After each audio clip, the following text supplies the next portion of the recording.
Kita muda, kita muda, kita muda. Tepuk tangan untuk Tarumanegara. Baik,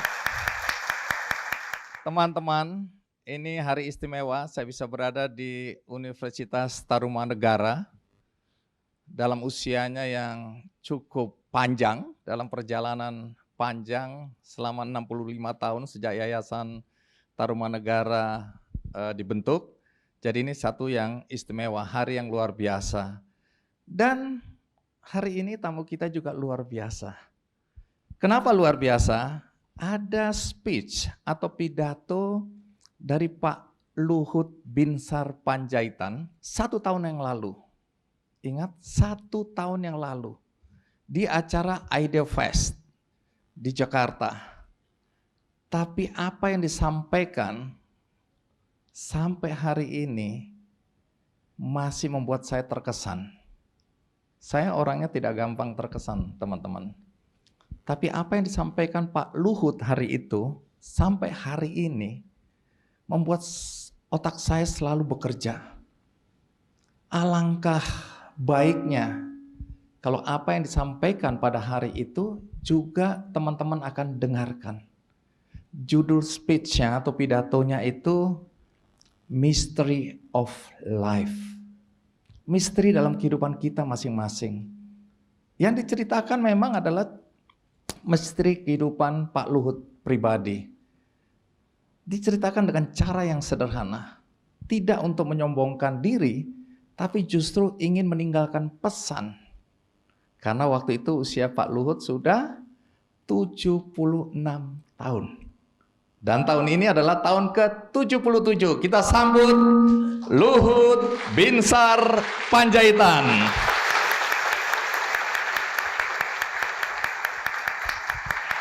Pak Luhut, jangan duduk dulu. Silakan sapa teman-teman yang hadir di sini. Saya bangga sekali bisa berada di depan Anda semua. Pak Luhut, apakah saya tidak salah menyebut umur Anda? Ya, saya 77 tahun. Masih muda. Baik, silakan duduk Pak Luhut. Kita bicara tentang nilai kehidupan.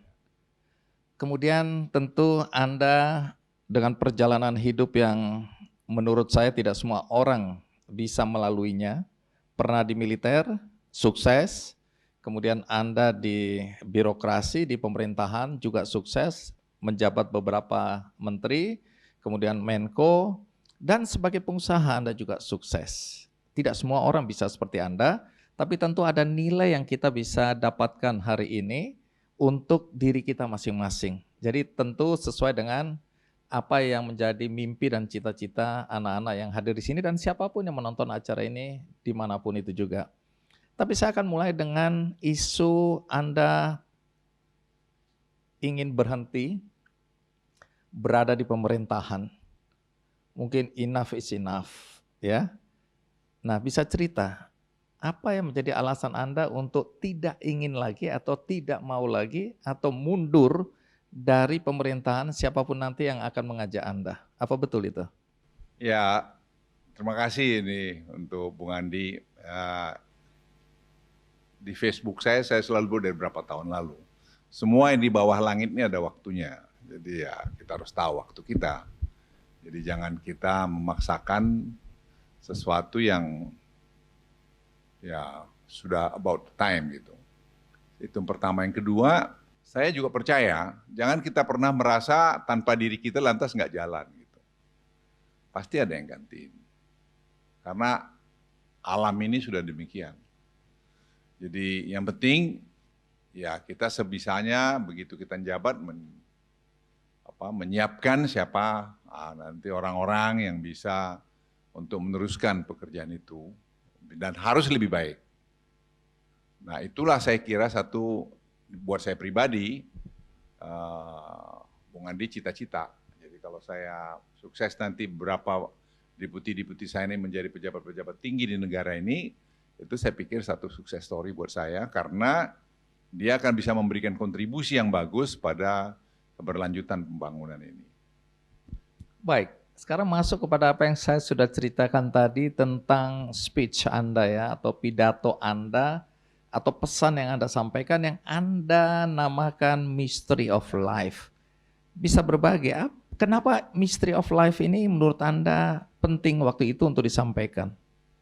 Ya sebenarnya kita kadang-kadang hidup itu suka, ya masih muda ya, kalau sekarang saya sudah banyak sekali berkurang. Tapi Anda yang muda-muda, kadang-kadang mungkin jengkel, kemudian frustrasi. Kenapa saya lebih baik dari si Polan, si Badu, kok saya tidak lebih baik dari dia, begitu. Itu banyak. Tapi dalam perjalanan hidup saya melihat, menengok ke belakang, Tuhan itu sudah ngatur hidup kita kok. Jadi tidak perlu terlalu galau. Kalau kita ada naik turun, ya that's life. Tidak bisa dihindarin itu. Oleh karena itu, saya selalu bilang sama orang yang kerja di sekitar saya, kita boleh nggak suka, tapi jangan dendam. Jangan pelihara dendam kebencian itu di hatimu. Karena itu nggak akan bagus. Itu backfire pada dirimu. Saya nggak pernah terbayang pada hari ini. Anda bisa bayangkan nggak, saya lulus dari Akademi Militer tahun 70. Saya terjun di tim-tim loh. Saya pagi-pagi, masih jam berapa pagi di Halim, kita berangkat ke Madiun.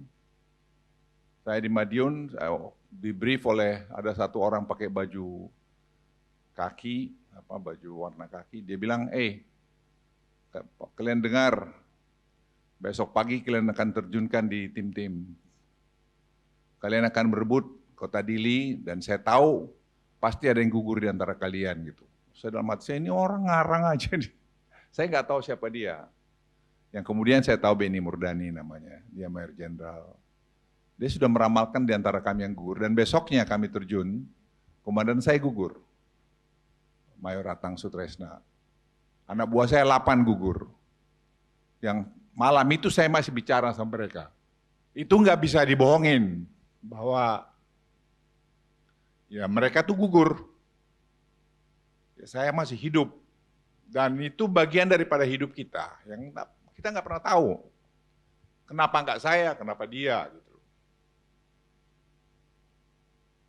Tapi ya itu bagian hidup, dan saya berutang untuk itu. Jadi buat kalian yang muda-muda, nggak usah pernah ada perasaan putus asa, buat baik aja. Itu saya berkali-kali sampaikan, doa yang terbaik itu berbuat baik. Apa saja, sesuai kemampuanmu, tidak ada yang lain.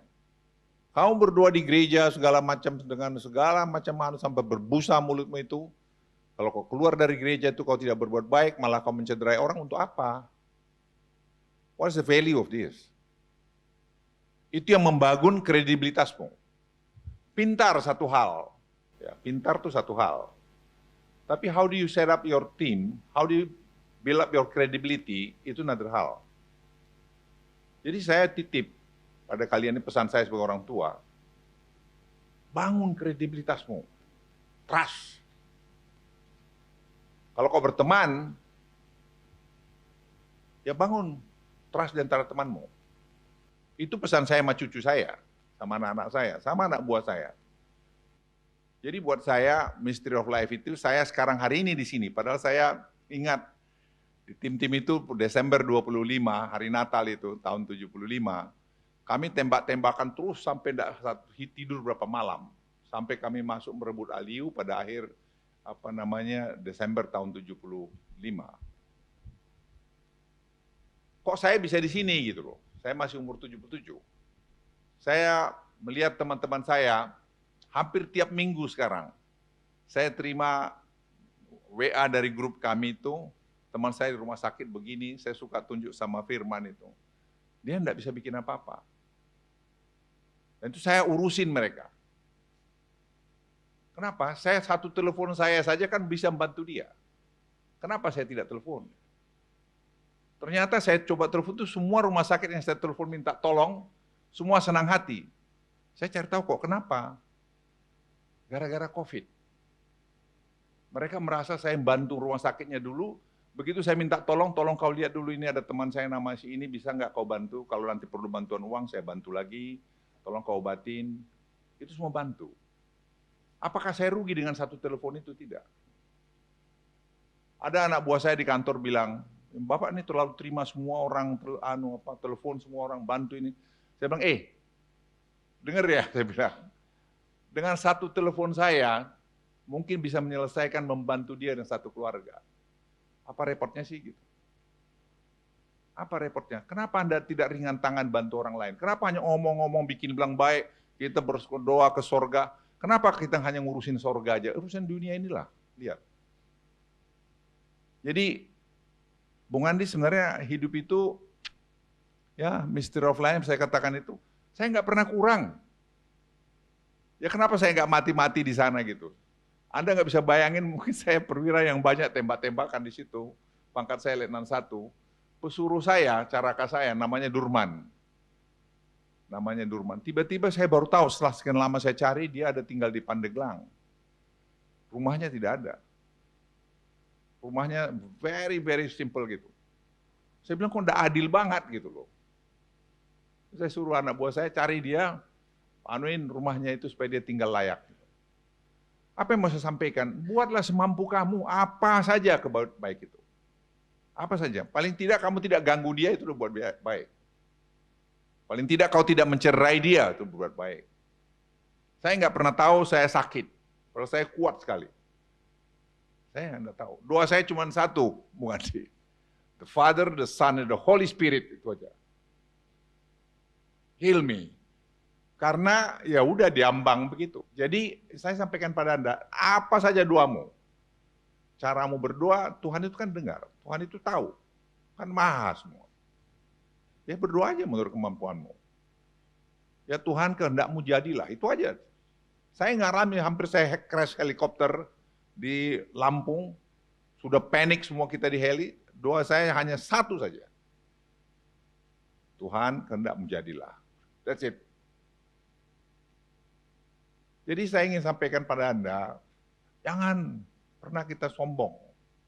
Be yourself. We are nothing. Kalau Tuhan mau, begini kau jadi. Kalau Tuhan mau, begini kau tempuruk. Begini, semua itu. Pengakuan saya, kesaksian hidup saya buat Anda. Tidak ada. Dan Pak. itu pesan saya kepada kalian anak muda. Ini ada di putih saya mana Firman ini. Nah ini Firman berdiri nih. Nih. Firman ini di putih saya. Dia ekonom. Ya saya sangat tergantung pada dia. Karena semua data-data saya dari Firman. Firman dan tim. Firman yang menyiapkan briefing untuk Presiden Jokowi tiap hari Senin. Karena di pemerintahan itu tidak segampang yang disebut orang. Membuat dirimu kredibel. Jangan pernah mengkhianati perkawananmu.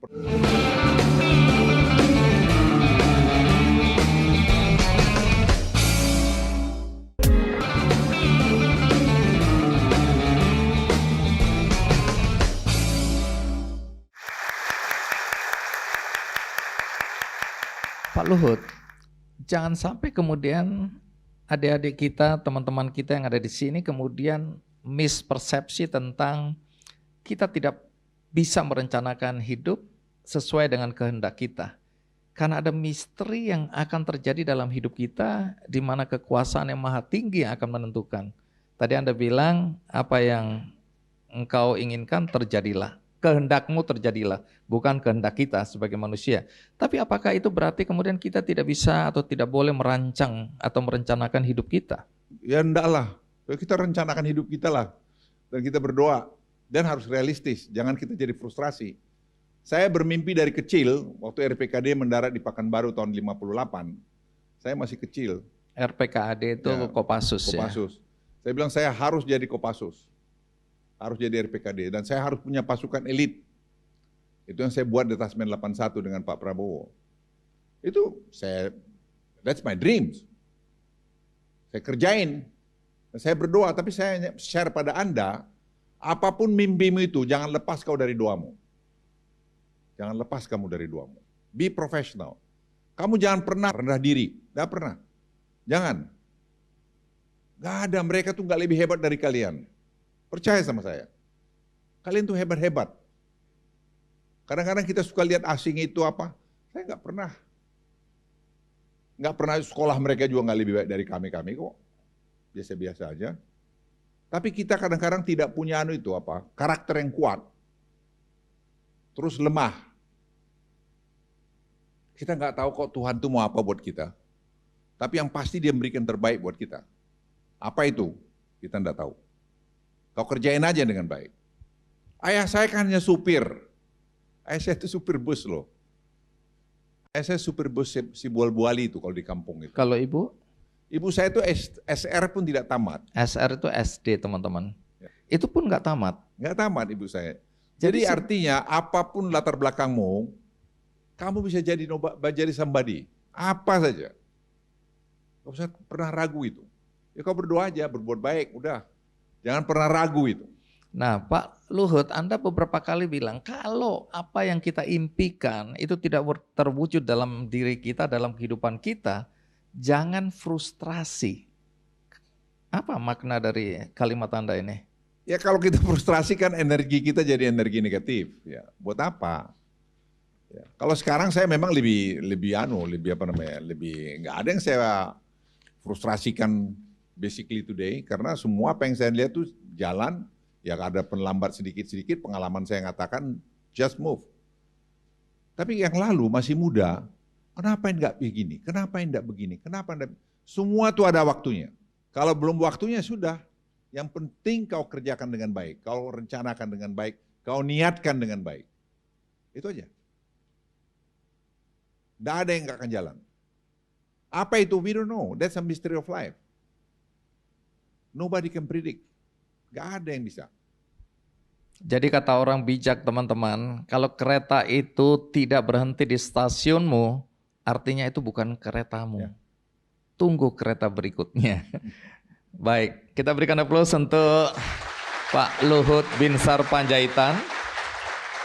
Nah, saya kembali ke belakang ke acara Idea Fest waktu itu yang membuat saya sampai hari ini terkesan dan saya ingin Anda membagikan apa yang menjadi pemikiran dan pandangan Anda di dalam acara itu tentang khianat, berkhianat. Anda tekankan kepada anak-anak muda hari itu, hei anak-anak muda, adik-adikku tercinta, anak-anakku tercinta, cucu-cucuku tercinta, jangan pernah kau berpikir untuk mengkhianati bangsamu sendiri. Apa makna dari statement ini? Ya tadi saya bilang Bung Andi, yang gugur anak buah saya itu berapa banyak sih? Di mana keluarganya, bagaimana keluarganya juga nggak semua saya tahu. Banyak yang tidak sadar itu ada satu tekad buat saya. Saya tidak akan pernah mengkhianatin mereka dengan berbuat sesuatu yang mencederai yang kalau kami bilang nama, derajat dan kehormatan Korps Baret Merah kami itu. Tidak akan saya lakukan itu. Itu janji saya pada diri saya. Saya tidak manusia sempurna, banyak kurang saya. Tapi saya bertekad dalam hidup saya tidak ingin memalukan anak-anak buah saya yang telah gugur. Atau mungkin masih ada yang hidup sekarang ini. Dengan membuat perbuatan tercela di dalam pemerintahan, di dalam saya menjabat. Saya bilang, I promise to you, I'm not gonna do that. Dan itu tekad. Banyak orang pikir, karena ya itu janji saya pada diri saya. Saya mau capai apa lagi? Dan saya titip itu. Kamu harus setia berteman.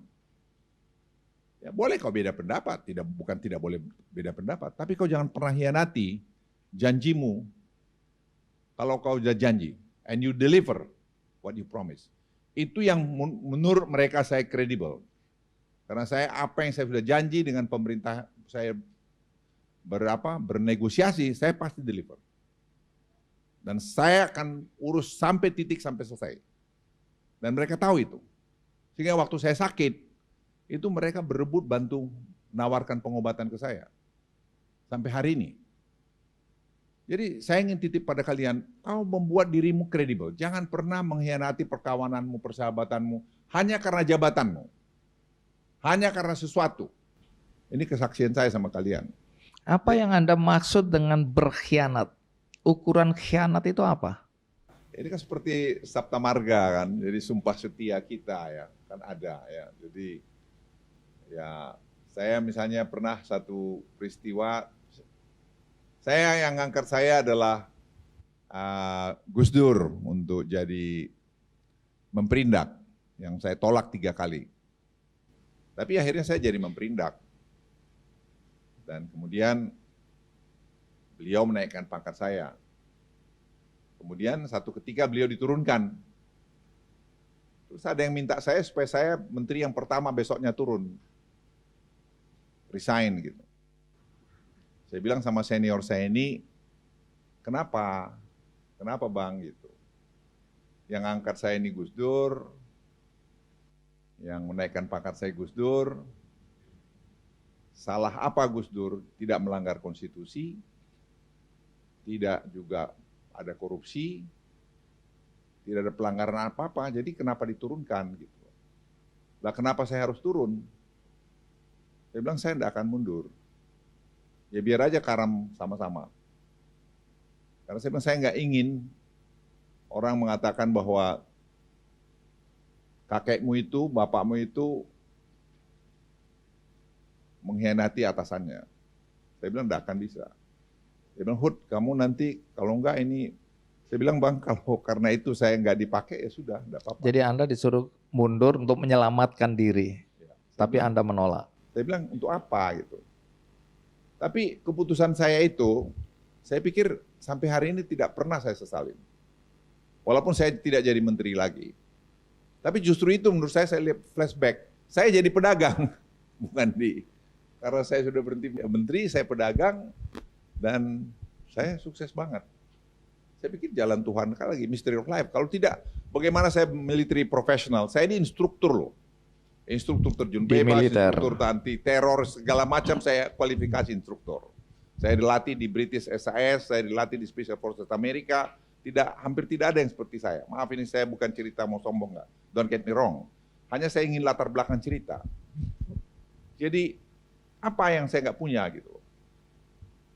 Tapi saya pikir ya enggak, saya nggak mau, biar aja. Gitu. Kalau saya harus ya nggak dipakai ya sudah. Dan tidak pernah saya sesalin itu. Nah itu saya bilang sama cucu saya, kamu jangan pernah mengkhianatin atau tidak merasa terima kasih pada orang yang pernah menolong kamu. Atau orang yang pernah berbuat baik sama kamu. Ingat itu.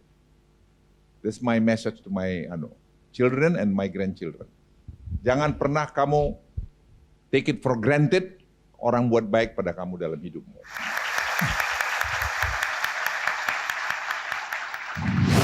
Banyak sekali di pemerintahan itu peraturan-peraturan yang kita buat tanpa sadar ataupun mungkin sadar yang mengikat diri kita sendiri.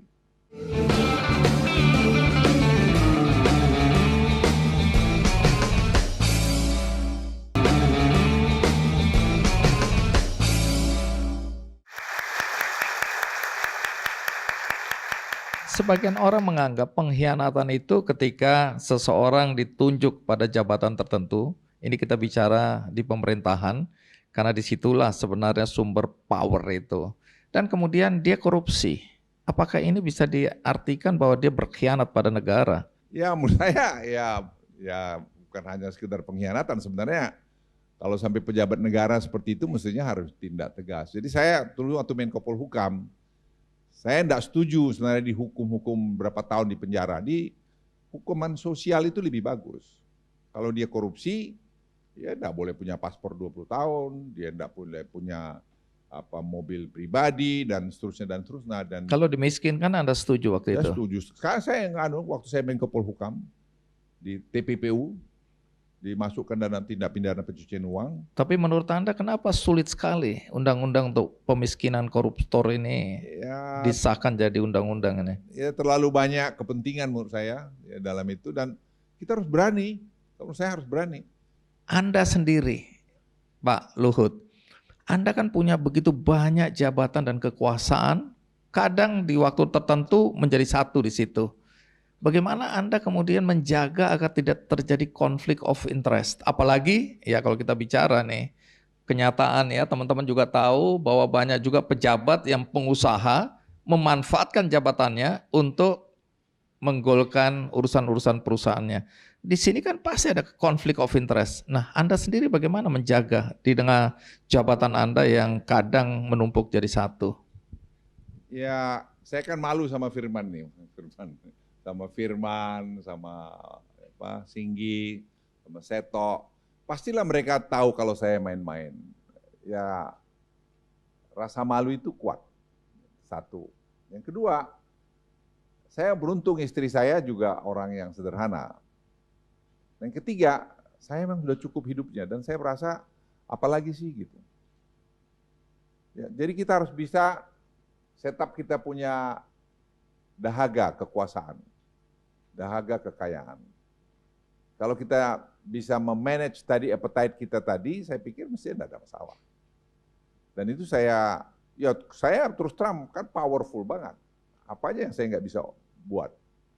Tapi sampai hari ini rasanya saya belum pernah, karena saya selalu bilang sama mereka ini, listen, apapun yang kita buat itu no conflict of interest.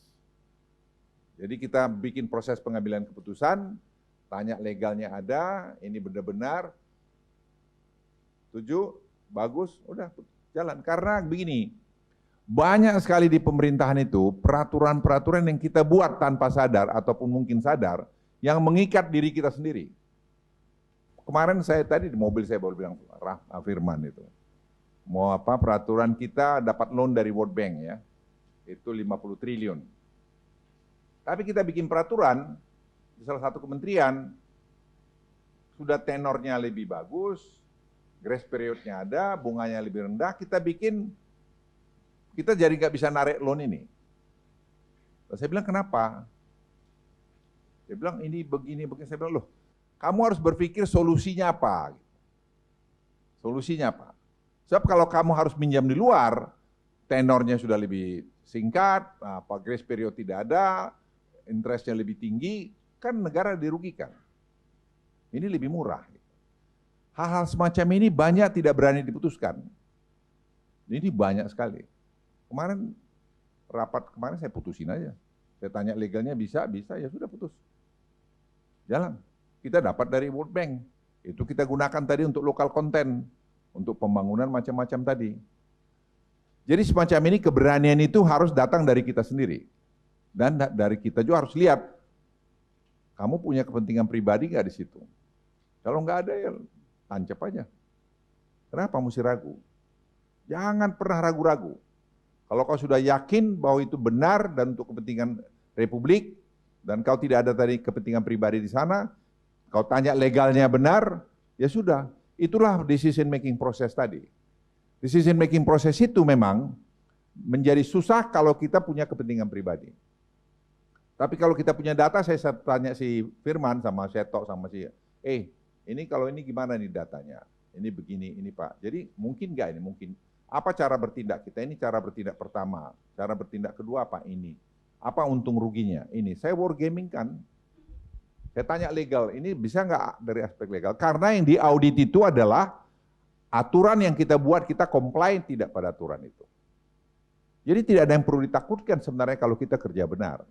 Yang menjadi masalah adalah tadi kita, kepentingan pribadi kita pun kita sertakan di dalam itu. Jadi sebenarnya pemerintahan itu menurut saya, Anda tidak perlu ragu-ragu, tidak perlu juga takut untuk OTT apa segala macam, sepanjang Anda melakukan pekerjaan itu sesuai dengan aturan yang ada. Dengan kekuasaan yang begitu besar, ya tidak semua orang tentu punya kemampuan untuk mengendalikan nafsu keserakahannya. Anda kan bilang tadi ada batasnya, kita merasa ya cukup adalah cukup ya. Tapi bagaimana Anda memegang prinsip untuk bisa tahu kapan waktunya cukup? Kan semua teman-teman di sini sudah mulai berpikir, aku pengen jadi kaya raya, punya uang banyak. Jangan gara-gara nonton acaranya Pak Luhut kemudian kita jadi miskin semua ini. Jadi apa batasan yang Anda pakai untuk menentukan enough is enough? Itu sebenarnya ya menurut saya, ya saya beruntung ya, istri saya ya suka mengontrol saya juga gitu loh. Ini pengakuan yang menyenangkan hati saya. Karena saya juga karena ini begitu. Kalian yang belum menikah atau mau nikah, carilah istrimu yang bisa ya team up dengan kamu gitu loh. Karena itu penting, jangan istri. Pak Luhut hati-hati ngomong. Ini jangan sampai banyak yang putus gara-gara omongan ini. Nah, serius, saya ini serius buat kalian. Jadi memang istri itu menurut saya itu sangat besar pengaruhnya dalam hidup kita. Ya saya ini sharing buat kalian, itu kalian punya hak untuk semua. Tapi apa yang saya alami, saya menikah 53 tahun dengan perempuan yang sama. Sampai hari ini? Sampai hari ini, ya. Jadi, ya, sejak saya di Kopassus dulu ya, istri saya ya itu. Istri saya hamil, dia sekolah di UI, kemudian dia buat penelitian, dia kan ilmu sosial ya, di UI sampai ke Priok segala macam, naik sepeda motor, ya kami dari menata hidup itu dari bawah. Tunggu dulu, artinya sebenarnya yang hebat itu istri Anda? Ya, itu benar itu. Kalau gitu saya salah mengundang orang ini ya. Ya, kalian carilah partner yang baik. Ya, cari partner yang baik, kalau yang belum nikah, ya istri yang bisa beri masukan pada Anda. Ya, apalagi nanti kau makin tua, istri kau tuh makin cerewet juga itu. Tunggu dulu, ini acara kok jadi acara nasihat perkawinan. Tapi saya percaya itu. Saya pribadi saya percaya sekali ya, kalau kita memilih pendampingan tepat, hidup kita akan lebih dimudahkan ya. Sukses akan lebih cepat, begitu ya Pak Luhut ya. Ya kalau karena menurut saya ini buat kalian lagi yang muda-muda, doa istri itu doa yang paling manjur menurut saya. Karena istri itu kan belahan jiwanya kan suaminya. Istri itu loh. Ibu kita kan sudah nggak tahu di mana ya ibu kita. Udah banyak urusannya. Tapi istri kita yang day to day, perempuan yang melahirkan anak kita, dia ingin suaminya itu sejahtera, sehat, baik-baik, selamat. Itu aja doanya itu. Tunggu, itu kan nasihat buat istri. Lalu suami nggak ada nasihat? Ya, istri, laki-laki itu kan maaf kalau di tentara itu, ya maaf baru dia tidur sama istrinya, tahu-tahu dia tugas, dia pulang anaknya udah lahir gitu kan. Jadi itu banyak kejadian. Jadi yang kita ini ya merasa berdosa dalam konteks istri saya pas hamilnya pas saya nggak di samping dia. Itu banyak kali kami di Kopassus itu seperti itu. Jadi menurut saya ya saran saya buat kalian anak muda, be yourself. Indonesia ini akan jalannya bagus. Saya sangat optimis Indonesia ini akan baik ke depan. Tapi ingat, kekuasaan itu tidak akan selamanya ada. Semua yang di bawah langit ini ada waktunya. Jadi jangan Anda berpikir bahwa Anda sekarang hebat, ya sepanjang hebat. Enggak, saya sekarang nih kan hebat nih katanya nih. Ya besok lusa saya sudah siap bahwa saya nggak hebat lagi. Saya udah bilang sama Firman, Man, kamu nanti siapa tahu jadi pejabat tinggi, setok kamu, ya nanti saya yang datang telepon kalian, saya izin menghadap gitu. Tolong diangkat lah ya. Ya tolong diangkatlah teleponnya gitu. Jangan pernah kita merasa bahwa tanpa kita barang ini nggak jalan gitu. Without you, dia akan jalan aja itu. Jangan pernah kau merasa bahwa kau itu yang paling penting, never ever. Itu yang bikin kau frustrasi nanti. Saya nggak bisa berbohong kepada orang-orang dekat saya, nggak akan bisa saya bohong. Dia tiap hari ada dekat saya kok. Bagaimana saya nggak malu ngomong sama Firman, sama Singgi, kalau saya ya terima-terima duit dari mana atau saya bikin bisnis dari mana, ya pasti tahulah dia. Apalagi saya bicara sama kalian seperti ini, masa saya nggak punya harga diri? Dalam hatinya dia lah. Kau ngomong aja kau di situ gitu kan bisa gitu.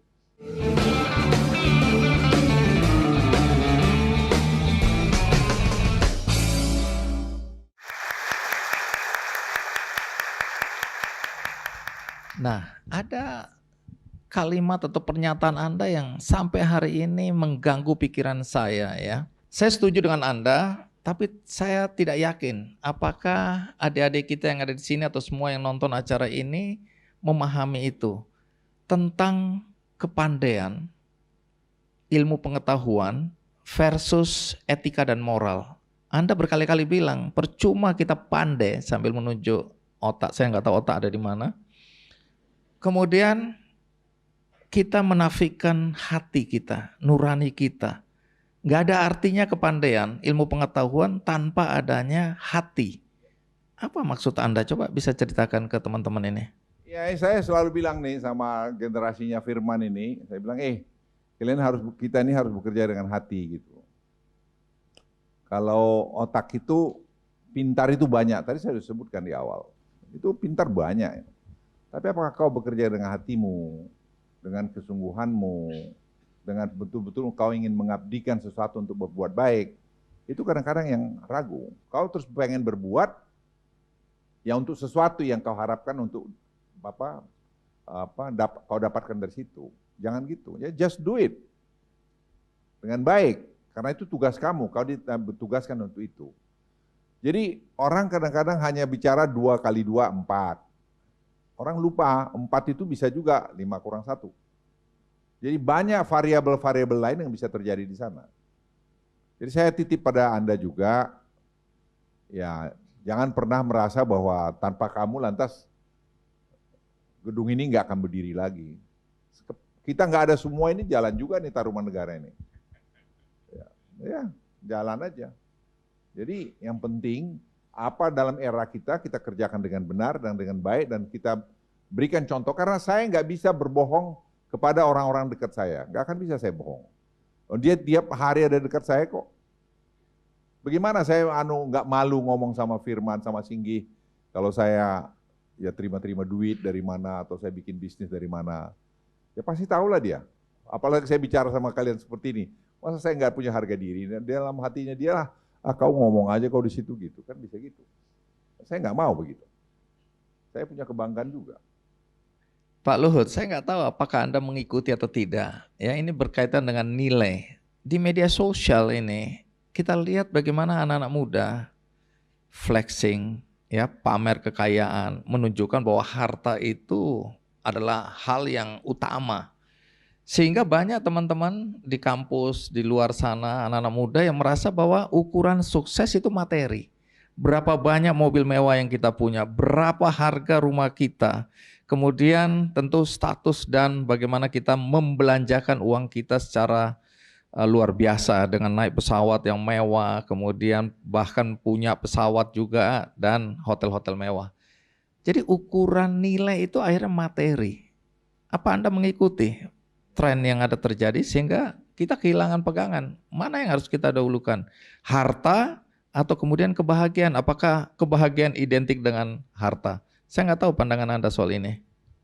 Ya, saya itu benar sekali ya. Saya lihat, istri saya itu sampai hari ini kalau dia ke Medan, dia masih naik ekonomi kelas itu. Saya tanya dia, Mam, kamu ngapain sih? Duitmu kan ada gitu. Dia bilang, ya saya kalau terbang saya bisa menghemat berapa, saya bisa kasih orang lain. Simple as that. Padahal istri saya umur 75 tahun. Jadi ya nilai-nilai semacam itu menurut saya gimana ya? Ya dibangun dari kecil. Kami bukan orang miskin, kami cukup hidup bagus. Ya, saya juga punya cukup uang. Tapi nilai-nilai itu tadi menurut saya penting. Anda lihat anak cucu saya, ya semua naik ekonomi kelas kalau umur 2 jam terbang, 3 jam. Kalau long haul ya dia naik bisnis kelas. Ya kita coba itu. Dan kemudian tidak ada yang, kalau Anda lihat istri saya sekali-sekali lihat, tidak pernah pakai tas-tas yang branded begitu, biasa aja. Jadi dia bilang apa bedanya sih gitu. Jadi sebenarnya value ini perlu dibangun oleh keluarga-keluarga sendiri, karena ketahanan itu sebenarnya datang dari ketahanan keluarga. Ketahanan keluarga baru tuh ketahanan sampai kepada tahanan nasional. Jadi kalau dalam rumah tangga kita juga kita nggak bisa bangun untuk hidup apa adanya, repot juga. Saya juga menikmati hidup kok, apa enggak. Jadi ya orang pamer mobil apa sih, mobil saya dari dulu ya gitu-gitu aja, nggak pernah ganti. Itu aja. Dan bedanya apa, saya udah pernah naik mobil yang mahal-mahal, sama aja. Jadi akhirnya tidak isu lagi. Fungsi daripada suatu barang yang kita perlukan tadi. Itu aja yang menjadi nilai buat kita. Dan ke cucu saya bicara, kalian anukan itu. Cucu saya V itu ya sama, kemana-mana ekonomi kelas. Noah begitu juga, Bara begitu juga. Jadi saya coba untuk mendidik mereka untuk memakai nilai-nilai yang berlaku umum. Dan saya kira kalian bisa, tidak ada yang nggak bisa. Baik, iya. Tunggu dulu, jangan tepuk tangan dulu. Tapi apakah itu berarti Anda bahagia? Saya sangat bahagia, Bung Andi. Saya tuh menikmatin betul karena saya lihat anak cucu saya baik-baik. Ya. Kita begini ya, there is no perfect family ya. Ingat, there is no perfect family. Nggak ada keluarga yang sempurna. Tidak ada keluarga yang sempurna. Jadi kita kesempurnaan itu di mana ya? Kesempurnaan itu di sorga aja lah. Ya, kapan kau mau ke sorga ya? Nanti dulu, jangan dulu sekarang gitu. Jadi kalau saya ya gimana ya? Kita syukurin aja apa yang kita ada di sekitar kita hari ini. Syukurin aja. Nikmatin aja apa yang bisa kita nikmati. Kita nggak tahu apa yang terjadi besok. Saya bilang tadi mystery of life. Apa saja bisa terjadi sama kita. Yang kita predik hanya begini, kadang-kadang beyond imagination kita. Jadi jangan pernah kita cemburu berlebihan terhadap sukses story orang lain. Anda mungkin ada sukses story yang terlambat, kita nggak tahu. Saya pernah menangis. Dulu saya bilang, Tuhan kamu nggak adil gitu loh. Kok saya berhenti jadi menteri, padahal harapan saya dulu dengan menteri saya dapat fasilitas apa gitu. Tapi itulah mystery of life. Ternyata karena saya berhenti, saya harus berdagang. Karena saya harus berdagang, saya jadi punya uang. Punya uang yang sampai hari ini uang saya itu menurut saya cukup banyak.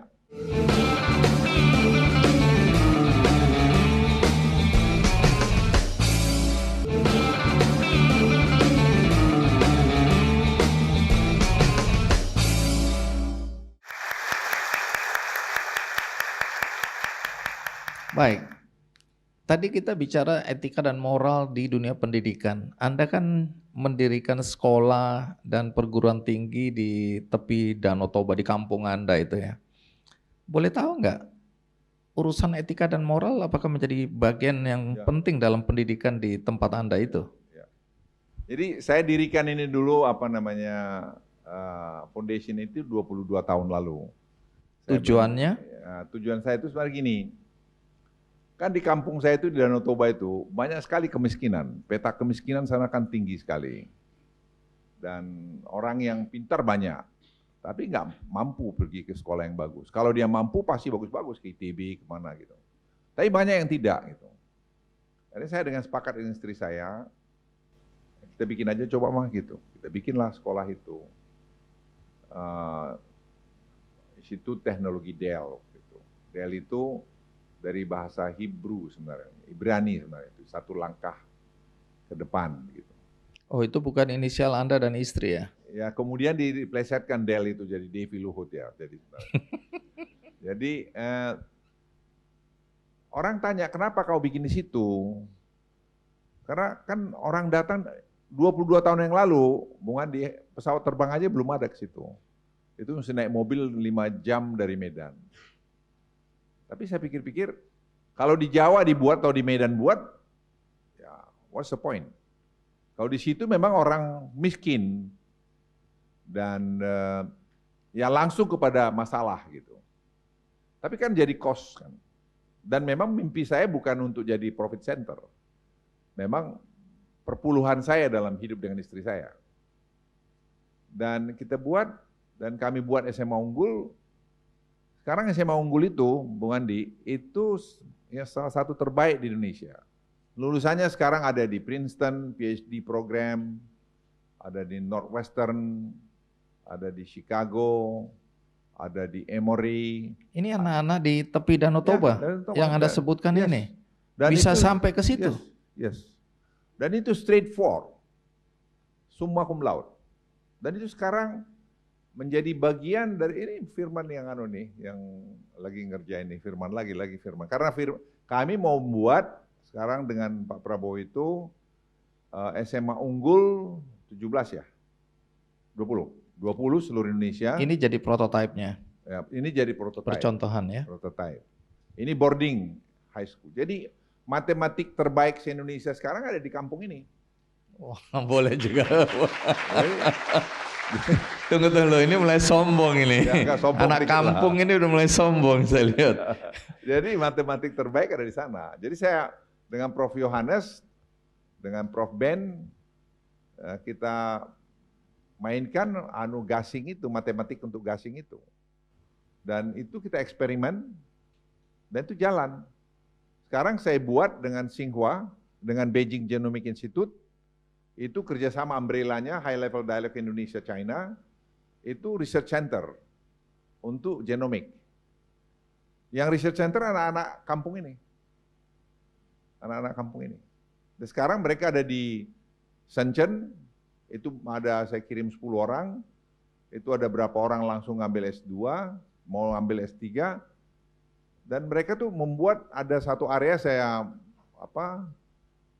bebaskan berapa ratus hektar untuk tadi research center genomik. Jadi nanti pertanian hortikultura akan ada di sana. Dan itu jalan sekarang ini. Artinya kalau kita mau dan kita berdoa, nggak ada yang nggak bisa itu. Nggak ada yang nggak bisa. Nanti ada Bung Andi bisa pergi lihat nanti di sana bagaimana sekarang peta kemiskinan itu membaik karena pertanian sudah kita majukan mulai sehingga penerimaan rakyat itu lebih banyak. Baik, itu uang Anda sendiri ya? Ya. Dan saya mau saksi juga. Saya pernah menangis. Dulu saya bilang, Tuhan kamu nggak adil gitu loh. Kok saya berhenti jadi menteri, padahal harapan saya dulu dengan menteri saya dapat fasilitas apa gitu. Tapi itulah mystery of life. Ternyata karena saya berhenti, saya harus berdagang. Karena saya harus berdagang, saya jadi punya uang. Punya uang yang sampai hari ini uang saya itu menurut saya cukup banyak. Jadi ya saya bilang ya itu Tuhan itu sudahlah. Alam itu ngasih kita kok semua. Baik. Saya belum tentu mewakili apa yang ada dalam pikiran teman-teman yang hadir di sini ya. Saya kasih kesempatan mahasiswa untuk bertanya di ujung dari diskusi kita hari ini. Ada yang mau bertanya? Singkat aja apa yang ingin Anda tanyakan. Sebelumnya terima kasih banyak atas kesempatannya. Nama saya Vanessa Marviani, saya dari jurusan akuntansi, Fakultas Ekonomi dan Bisnis, angkatan 2022. Saya ingin bertanya, sebenarnya ada 2 pertanyaan boleh? Boleh asal ringkas ya. Ya. Pertanyaan pertama, tadi Bapak Luhut bilang untuk berhenti. Nah, bagaimana kita tahu saat yang pas untuk berhenti itu? Berhenti untuk misalnya mengejar sesuatu gitu. Jangan serakah. Supaya jangan serakah gitu. Ya, supaya jangan terlalu banyak menghabiskan effort gitu. Oh, oke. Paham ya jangan Pak sia-sia Luhut pertanyaannya. Kedua? Yang kedua itu tadi Bapak bilang sangat penting untuk networking. Apa kiat-kiat yang bisa secara nyata dilakukan oleh mahasiswa gitu. Baik, bagaimana untuk membangun networking itu? Kan ada orang yang introvert, ada orang yang rendah diri, ada yang merasa, wah aku anak miskin, nggak cocok kalau aku datang dan bergaul. Itu bagaimana mengatasi barrier itu?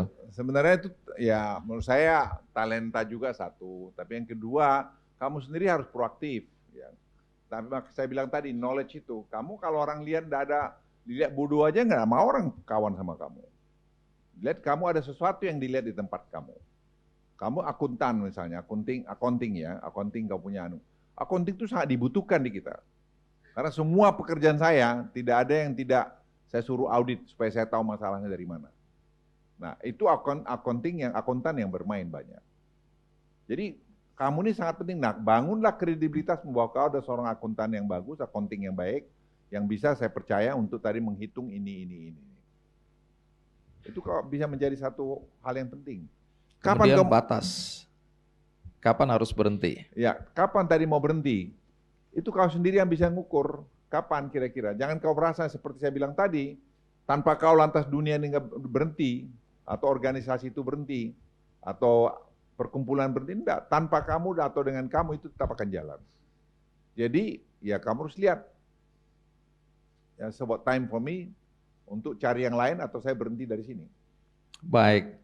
Penanya dapat buku terbaru dari Pak Luhut ini, judulnya Luhut Binsar Panjaitan Menurut Kita-Kita, dan sudah ditandatangani nih ya Pak Luhut ya. Oke, depannya. Nama saya Georgia Sugisandea, saya dari Teknik Informatika. Saya mau bertanya, Kata Bapak kan kita harus berusaha untuk menjadi orang yang baik. Namun ketika Bapak ketemu orang di sekitar Bapak yang tidak memegang prinsip yang sama, misalnya korupsi, egois, segala macam, sikap Bapak seperti apa? Harusnya kita seperti apa, kan suatu kebencian tidak boleh kita simpan, bisa backfire kepada kita.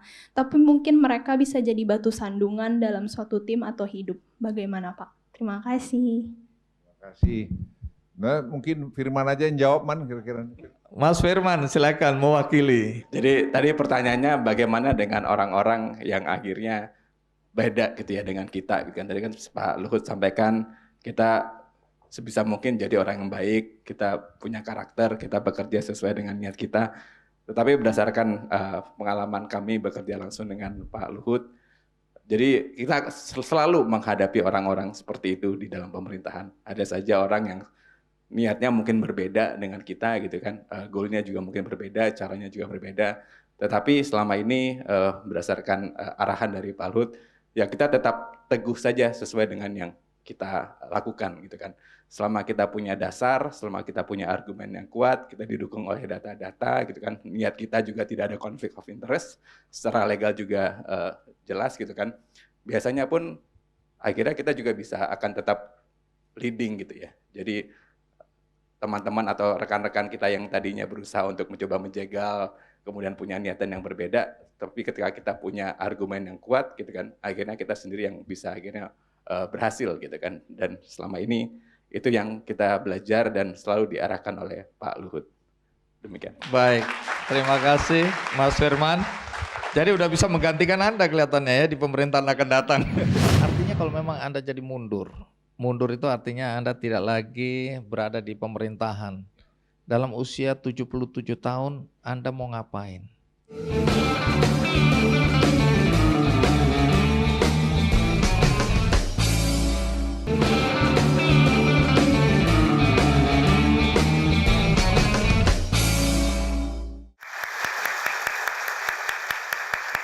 Baik, Pak Luhut, di akhir perjumpaan kita dengan teman-teman yang ada di sini, tentu ada closing statement, ada pesan yang Anda perlu sampaikan berkaitan prinsip-prinsip hidup Anda. Karena banyak orang bilang, Pak Luhut ini di militer sukses, pengusaha sukses, birokrasi sukses.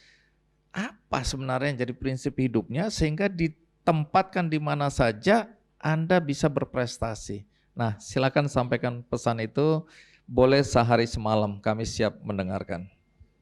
Ya, be yourself aja. Be yourself, jujur pada dirimu.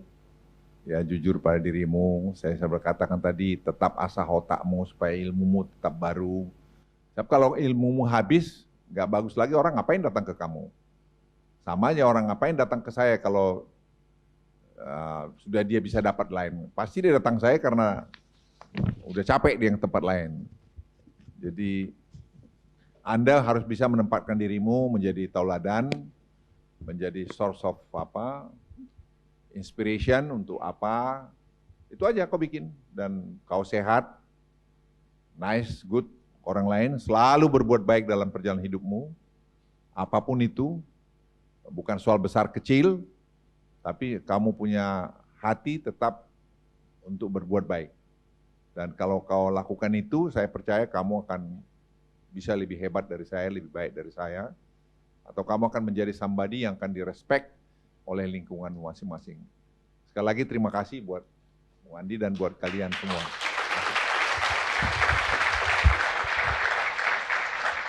Sebenarnya masih ada satu pertanyaan penting untuk Anda sampaikan. Artinya kalau memang Anda jadi mundur itu artinya Anda tidak lagi berada di pemerintahan. Dalam usia 77 tahun, Anda mau ngapain?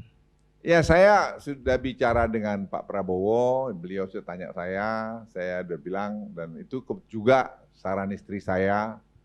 Artinya ya saya sudah waktunya lah, tidak usah jadi Menko lagi, tapi dalam diskusi kami, Pak Prabowo tetap bilang, Bang, kalau bisa abang membantu advice, saya bilang kalau itu saya mau.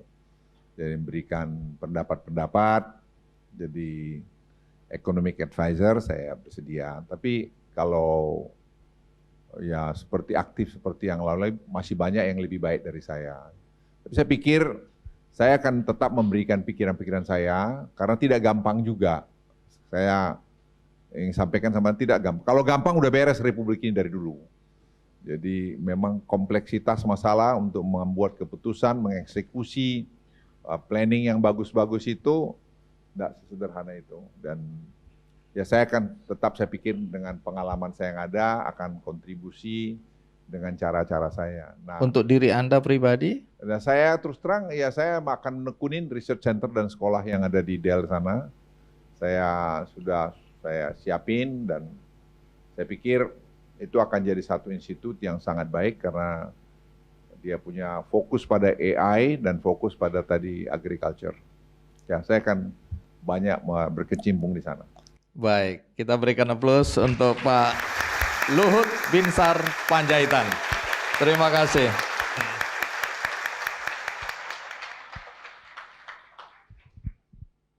Sebelum saya lanjutkan, saya ingin mengundang dua tamu istimewa kita yang hadir hari ini, yang akan menceritakan kisah mereka di lain kesempatan. Karena itu saya panggil Angga Fauzan dan Nisa Sriwayuni untuk hadir di sini.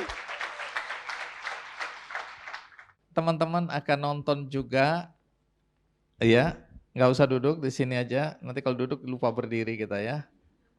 Baik, jadi cerita tentang orang tuamu, pekerjaannya dulu. Dulu sebenarnya tadi mirip-mirip sama Pak Luhut. Ibu juga dan bapak sama-sama nggak lulus SD, terakhir SD.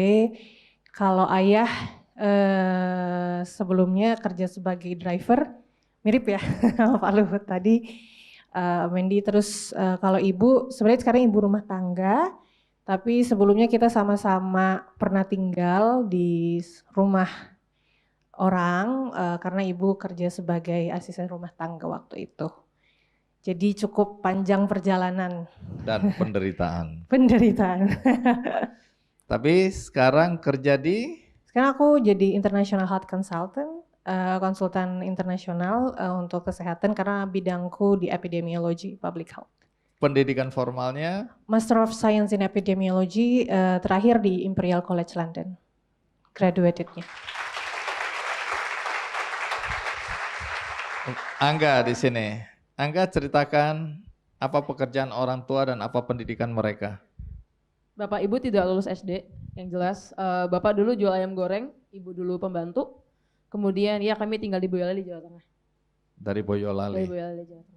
Oke, sekarang pekerjaanmu apa? Sekarang membangun startup sendiri, namanya MySkill. Kamu lulusan apa? S1-nya di ITB, S2-nya di Edinburgh University, UK.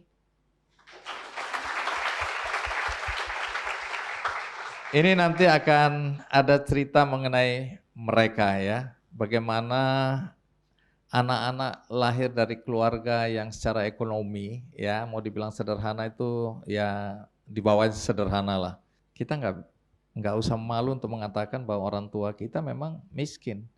Tapi apakah itu akan membatasi mimpi kita yang ingin kita wujudkan? Apakah itu kemudian menjadi kendala kita untuk bisa sukses baik dalam pendidikan maupun pekerjaan?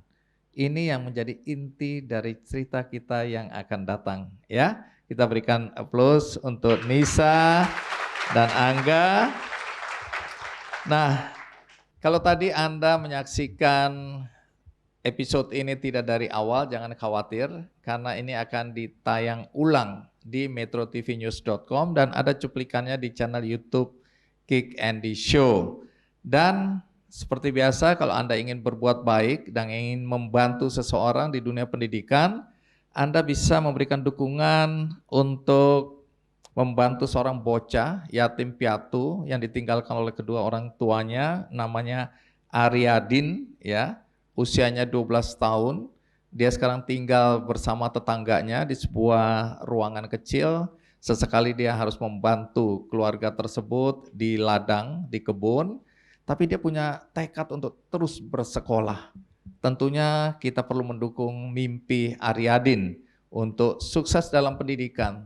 Karena itu dia membutuhkan dukungan untuk membiayai kehidupan dia dan pendidikannya. Kalau Anda tergerak hati untuk membantu Aryadin, bocah 12 tahun yang yatim piatu ini, Anda bisa klik benihbaik.com dan di situ ada penggalangan dana.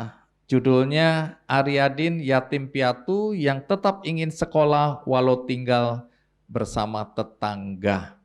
Ayo kita berbuat baik dalam hidup kita karena tanam kebaikan selagi masih ada kesempatan. Mari kita berikan aplaus untuk semua dan untuk kita. Sekali lagi terima kasih untuk Tarumanegara. Kita muda? Kita muda? Kita muda? Luar biasa. Terima kasih.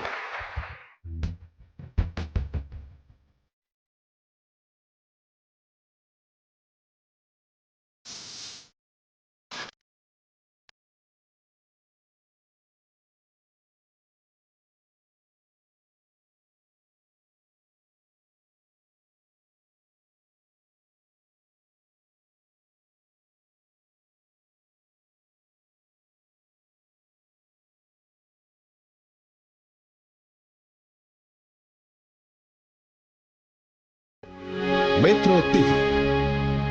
Jelajahi cara baru mendapatkan informasi. Download Metro TV Extend sekarang.